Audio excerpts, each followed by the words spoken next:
This is what creates memories. I can see tears, and that's how much it means.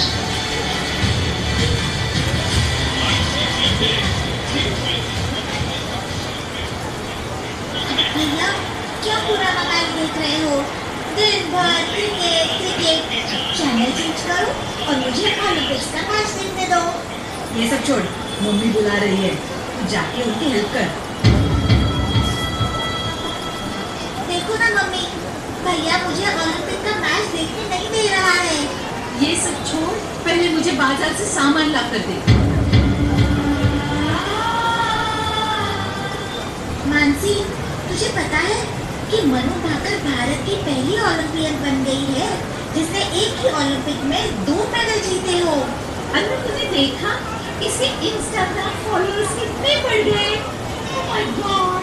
अरे मनु भाकर ने क्या निशाना लगाया था, सिर्फ थोड़े से अंतर के लिए वो गोल्ड मेडल से चूक गई। ये सब कुछ छोड़, तू आज बर्थडे पार्टी में आ रही है ना?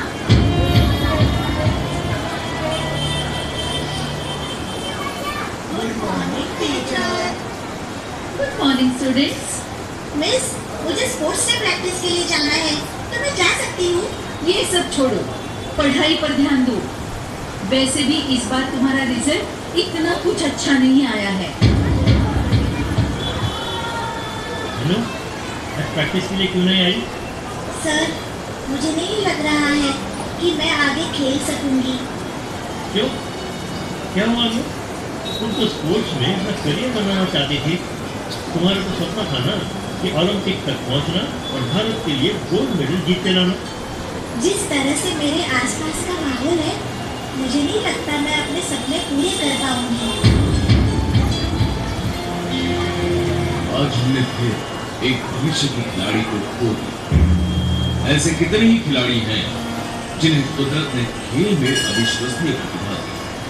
उनके सपनों को हमारा पूरा सिस्टम, जो कि माता पिता, स्कूल और उसके बाद की सामाजिक और आर्थिक परिस्थितियां मिलकर खत्म कर देती हैं। इस तरह टैलेंट बर्बाद होने की कई कहानियां आपको हमारे देश के कस्बों और गांवों में मिल जाएंगी। ऐसे में फिर हम ओलंपिक में मेडल की उम्मीद कैसे रख सकते हैं? इस बार के 2024 पेरिस ओलंपिक्स में भी भारत का प्रदर्शन अच्छा नहीं रहा और 2 सिल्वर और 5 ब्रॉन्ज मेडल के साथ अंक तालिका में भारत 71वें स्थान पर रहा। हमारा 140 करोड़ की आबादी वाला देश क्यूबा, सर्बिया और केनिया जैसे कम आबादी वाले देशों से भी पीछे थे।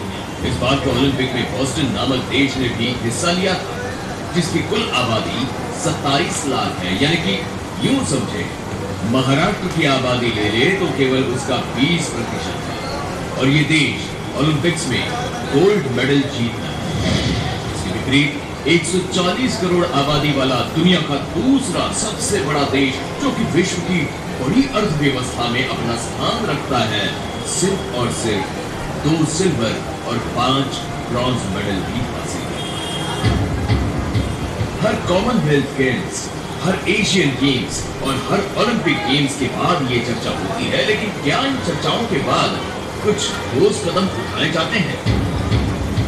अगर क्रिकेट छोड़ दें तो शायद ही भारत खेलों के लिए जाना जाए। इसलिए भारतीय खेलों को लेकर चर्चा जरूरी भी है। क्या आप जानते हैं भारत के लिए ओलंपिक पदक जीतने में इतना संघर्ष क्यों? जैसे कि टैलेंट की पहचान। सही उम्र में युवा एथलीटों की पहचान करने की कोई ठोस और पारदर्शी प्रक्रिया हमारे यहाँ नहीं है, जिससे खासकर दूर दराज के क्षेत्र वाले तथा आर्थिक दृष्टि से कमजोर बच्चे वंचित रह जाते हैं। बेसिक ट्रेनिंग और फैसिलिटी की कमी।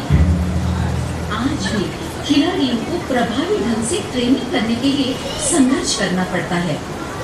आज भी उनको वो सारी फैसिलिटीज नहीं मिल पाती। उदाहरण के लिए भारत के शीतकालीन ओलंपियन शिवा केशवन को अपनी ट्रेनिंग के लिए क्राउड फंडिंग का सहारा लेना पड़ा। क्रिकेट का वर्चस्व। भारत में क्रिकेट की अत्याधुनिक लोकप्रियता ने दूसरे खेलों में असंतुलन उत्पन्न कर दिया है। एक खेल में इतना पैसा जबकि अन्य खेलों में कम पैसे तथा करियर की संभावना भी कम है। खेलों में भ्रष्टाचार और राजनीति। भारत में खेल प्रशासन पर अक्सर राजनेताओं और नौकरशाहों का दबदबा होता है, जिससे खेल में भ्रष्टाचार की संभावना बढ़ जाती है और इन सब में खिलाड़ियों के हित पीछे छूट जाते हैं। कुश्ती महासंघ यानी कि रेसलिंग फेडरेशन, इसके भीतर हाल के विवाद भारतीय खेल प्रशासन के लिए चिंता का विषय है। खेल संस्कृति का अभाव। भारत में शिक्षा को खेलों की तुलना में हमारे समाज में ज्यादा प्राथमिकता दी जाती है। हमारे समाज में आज भी पढ़ोगे लिखोगे बनोगे नवाब, खेलोगे कूदोगे बनोगे खराब, ऐसी वाली मानसिकता है।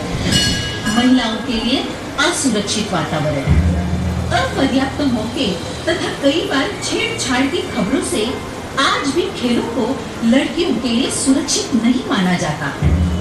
ऐसे में हम ओलंपिक जैसे बड़े मंच पर अच्छा प्रदर्शन कैसे कर पाएंगे? आइए जानते हैं भारत अपने ओलंपिक प्रदर्शन को बेहतर बनाने के लिए क्या कर सकता है। एक, शुरुआत घर से करना। पेरेंट्स को बच्चों की रुचि अनुसार पसंदीदा खेल खेलने में बच्चों को बढ़ावा देना होगा। दो, साथ ही ये जिम्मेदारी स्कूलों की भी होनी चाहिए कि स्कूलों में पढ़ाई तथा खेलों को समान महत्व दें।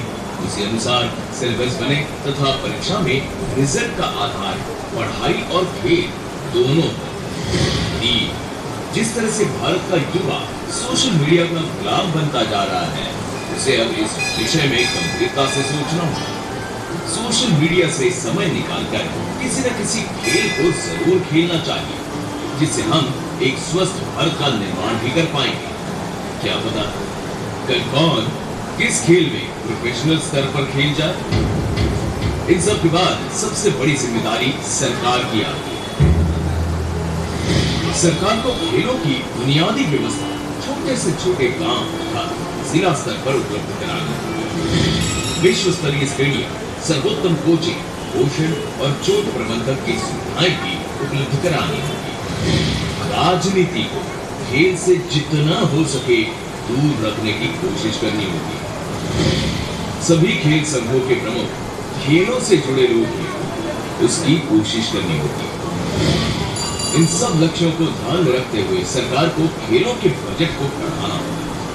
2023-24 में खेलों के लिए कुल 3,442 करोड़ 32 लाख रुपए दिए गए हैं, जो कि 140 करोड़ आबादी वाले देश में सिर्फ 25 रुपए प्रति व्यक्ति है।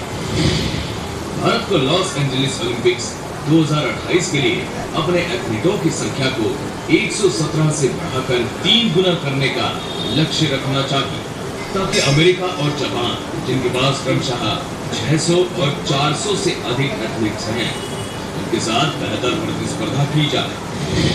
भारतीय सरकार द्वारा खेल विकास में अब तक क्या पहल की जा चुकी है?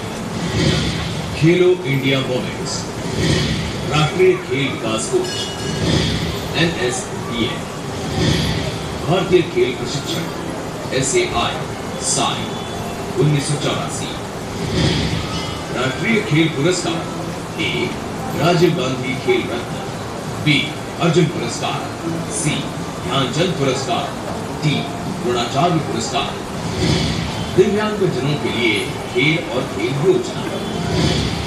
Fit India movement. आखिर ओलंपिक खेलों का महत्व क्यों है? ओलंपिक खेलों के महत्व केवल खेल तक ही सीमित नहीं है। ये वैश्विक एकता और शांति का प्रतीक है।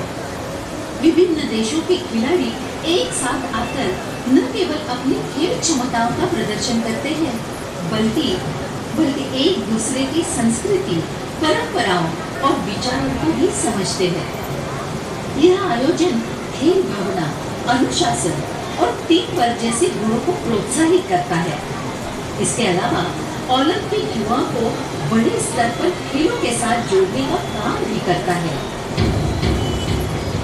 भारत पूरी कोशिश कर रहा है कि 2036 के ओलंपिक्स की उन्हीं को मेजबानी मिले। लेकिन इससे पहले इन 12 सालों में भारत के खिलाड़ियों और खेलों से जुड़ी सभी चिंताओं को दूर करना होगा और विश्व की सबसे बड़ी अर्थव्यवस्था वाला देश बनाने के साथ ही एक स्पोर्ट्स नेशन बनाने की ओर भी ध्यान देना होगा, क्योंकि एक खेलता कूदता समाज ही स्वस्थ समाज होता है। ये बड़े दुख की बात है। आज भी हमें ओलंपिक्स के महत्व को समझाने के लिए क्रिकेट से ही शुरुआत करनी पड़ी। हम सब मिलकर आज ये संकल्प लेते हैं कि हमारे बच्चों को किसी न किसी खेल को खेलने के लिए प्रेरित करेंगे और पढ़ाई के साथ साथ खेल में भी उनका सहयोग करेंगे। बोलो गणपति बप्पा।